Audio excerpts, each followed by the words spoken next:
La parole est à Madame Cathy Apourceau-Poly pour le groupe communiste républicain citoyen écologiste Kanaki.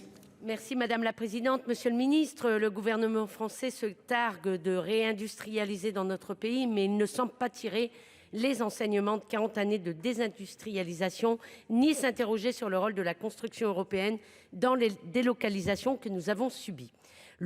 La sacro-sainte règle de la concurrence libre et non faussée n'empêche pas, mais au contraire facilite la concurrence à l'intérieur des groupes. Et là, les règles du capitalisme libéral sont complètement faussées par les différences de coûts salariaux, de régimes fiscaux, voire par les aides européennes aux investissements.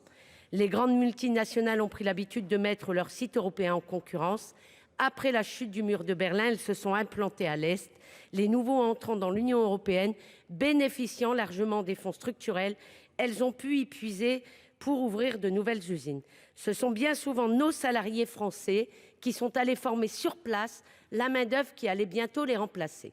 Avec un SMIC brut à 1 766 €, comment l'industrie française peut-elle garder sa compétitivité face à la Pologne, 970 €, la Roumanie, 612 € ou la Hongrie, 487 € dans l'espace européen concurrentiel? C'est une véritable machine à délocaliser à l'intérieur de l'Union européenne qui a été mise en place. Et ce ne sont pas vos projets d'élargissement qui amélioreront les choses. Le SMIC ukrainien est à 189 € et celui des Moldaves à 47 €. Bon nombre d'entreprises continuent à fermer en France car les groupes transfèrent leur activité en Europe de l'Est. Dans mon département, le Pas-de-Calais, les exemples sont légion. Bridgestone ferme son site de Béthune après avoir massivement investi sur celui de Poznań en Pologne. La Française de mécanique ferme et ses activités partent en Hongrie.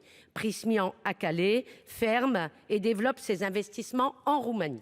Dans votre Europe, la mise en concurrence des travailleurs entre eux, la mise en concurrence des sites entre eux, ne sont-ils pas l'obstacle majeur à la réindustrialisation que vous nous promettez ? Merci.